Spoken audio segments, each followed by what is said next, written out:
तो ज़्यादातर जो भी नए लोग हैं, जो भी बिगिनर्स लोग हैं, वो क्या करते हैं, तो अपना कोई भी जो आर्ट पीस है उसमें डायरेक्ट फाइनल और पॉलिशिंग वाला वर्क करने लगते हैं, जो कि सही प्रोसेस नहीं है, क्योंकि उनको जो ड्राइंग के बेसिक्स, फंडामेंटल्स और प्रिंसिपल्स जो होते हैं वो उनको पता नहीं होता है। तो उस पॉइंट के वजह से वो लोग इस चीज़ को मिस कर जाते हैं। तो ड्राइंग फंडामेंटल्स और उसके प्रिंसिपल्स से मतलब कि जो ड्राइंग की जो थियरी है, कोई भी आर्ट पीस की, चाहे वो डिजिटल हो या तो फिर ट्रेडिशनल हो, उसकी एक नींव है, मतलब कि उसका बेस है।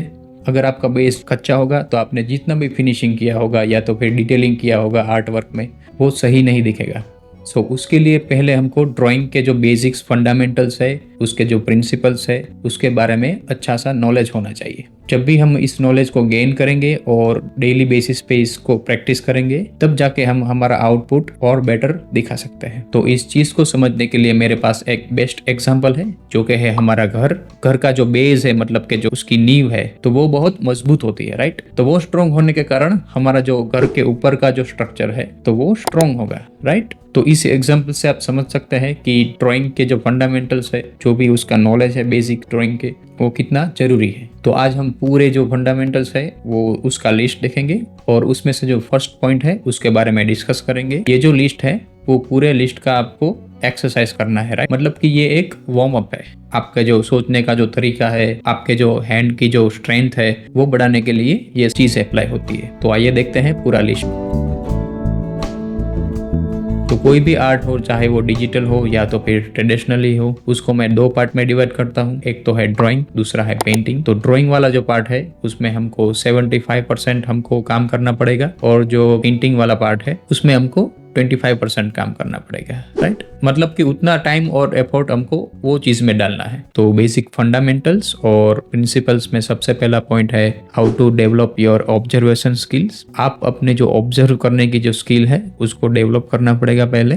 मतलब आप चीज को कैसे देखते हैं, उस चीज को आप किस तरह से देखते हैं, कौन से पर्सपेक्टिव में देखते हैं, और आपका जो सोचने का तरीका है, मतलब ऑब्जर्व करने का तरीका है, जो भी आप चीज देखते हैं वो आपके माइंड में जो कैचअप करते हैं उसके शेप्स के रिगार्डिंग, या फिर जो भी आपको दिखाई दे रहा है उस हिसाब से उसकी जो एक्सरसाइज है वो करनी है, और वही सोचना है कि इस चीज को मैं अपने ड्राइंग में कैसे दिखा सकता हूँ, राइट। तो ये पॉइंट के बारे में ही आज हम इसका डिस्कस करेंगे डिटेल में। अब सारे जो क्रम है उसके बाद के क्रम है, इसके वीडियो हम स्टेप बाय स्टेप बाद में कवर करेंगे, लेकिन अभी जो लिस्ट है वो पूरा समझा देता हूं मैं आपको। दूसरा है लाइंस और स्ट्रोक्स, तीसरा है शेप्स एंड फॉर्म्स, फोर्थ है पर्सपेक्टिव, फिफ्थ है कॉम्पोजिशन, सिक्स्थ है वैल्यू, सेवंथ है कलर, एट है लाइट एंड शेडो, और लास्ट में है टेक्सचर, मटेरियल्स मतलब के सरफेस। तो ये सारे पॉइंट्स हैं जिसको हम पहले समझेंगे स्टेप बाय स्टेप वीडियो में, और उसके बाद उसकी डेली बेसिस पे प्रैक्टिस करेंगे। पहले मैंने बताया था कि हम दो पार्ट में डिवाइड करेंगे।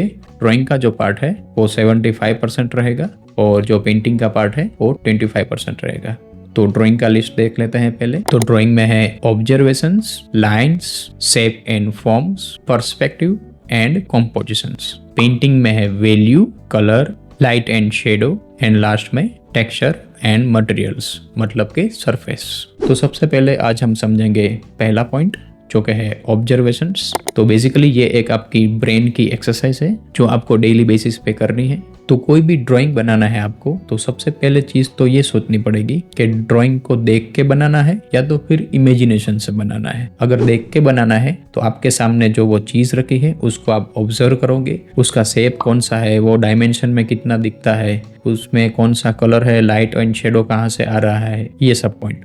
लेकिन जब आप इमेजिनेशन से बनाते हैं तो आपके माइंड में वो जो पिक्चर है वो कैप्चर होना चाहिए, मतलब कि आपको वो सारी चीजें मेमोरी में स्टोर करनी रहेगी, राइट। तो वहां पे ये जो ऑब्जर्वेशन स्किल है वो हमको काम आएगा। और भी एक इंपॉर्टेंट पॉइंट आपको बताना चाहता हूँ कि जब भी हम कोई कागज हो या तो फिर कोई डिजिटल आर्ट वर्क हो, राइट, तो वो एक फ्लैट सरफेस है, उसमें आप 3D का इल्यूजन पैदा करते हैं, उस तरीके से आप उस सीन में डेप्थ देते हैं, राइट। तो ये जो बेसिक्स रूल्स है उसको आपको माइंड में रख के चलना पड़ेगा कि जब भी मैं कोई आर्ट वर्क बनाता हूँ तो ये सारे पॉइंट्स उसमें कवर होने चाहिए। अगर आपको याद नहीं रहता है तो आप लिख भी सकते हैं। काफी सिंपल वे में बताने की ट्राई किया है मैंने, तो इसको स्टेप बाय स्टेप लेंगे तो काफी बेटर रिजल्ट मिलेगा आपको। तो प्रैक्टिस कीजिए डे बाय डे और अपने काम को ऐसे इंप्रूव कीजिए।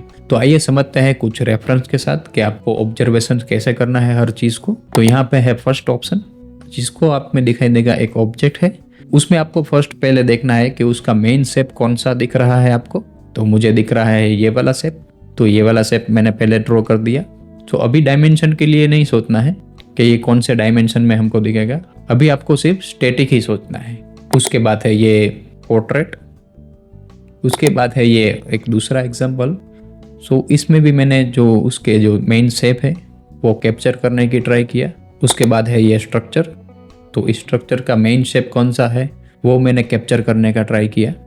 तो देखो अभी बहुत डिटेल में नहीं जाना है, जो भी छोटी छोटी चीज़ है वो नहीं बनानी है, उसका जो मेन शेप है वो उसको ही ऑब्जर्व करना है। उसके बाद ये दूसरा स्ट्रक्चर है, तो उसमें भी उसके मेन शेप कौन से दिखते हैं वो सोचने की ट्राई किया मैंने। तो अभी के लिए सिर्फ आपको सोचना है, बनाना कुछ नहीं है। आपके सामने कोई भी अगर चीज पड़ी है उसको आपको ऑब्जर्व करके उसका जो मेन शेप है वो उसको बाहर निकालना है, मतलब कि आपको उस मेन शेप को दिमाग में कैप्चर करना है। फिर देखना है उसके बेस कलर कौन से है, उसका जो लाइटिंग कहाँ से आ रहा है, कौन से लाइट सोर्स है उसके, राइट। और वो जो भी चीज है उसकी वैल्यू इंटेंसिटी कितनी है वो देखनी है। फिर उसका सरफेस मटेरियल कौन सा है वो चीज का वो भी देखना है, वो किस एंगल से दिख रही है हमको वो भी देखने का ट्राई कीजिए। तो अभी के लिए आपको सिर्फ ऑब्जर्व करना है, कुछ बनाना नहीं है। देखिए इसमें सारे पॉइंट्स मैंने कवर नहीं किए हैं, लेकिन सिर्फ लिस्ट बताया है और उसमें से सिर्फ पहला जो पॉइंट है ऑब्जर्वेशन का उसके बारे में ही अभी समझाया है। तो बाकी के जो पॉइंट्स है वो हम इस प्लेलिस्ट में 1 बाय 1 वीडियो शेयर करेंगे, तो आप वहां जाके आप इस सारे पॉइंट्स को 1 बाय 1 देख सकते हैं। और इसके बाद के वीडियो में हम देखेंगे लाइन एंड स्ट्रोक के बारे में, सो उसके बारे में डिटेल में डिस्कस करेंगे। तो स्टे कनेक्टेड और मिलते हैं लाइंस एंड स्ट्रोक वाले वीडियो में।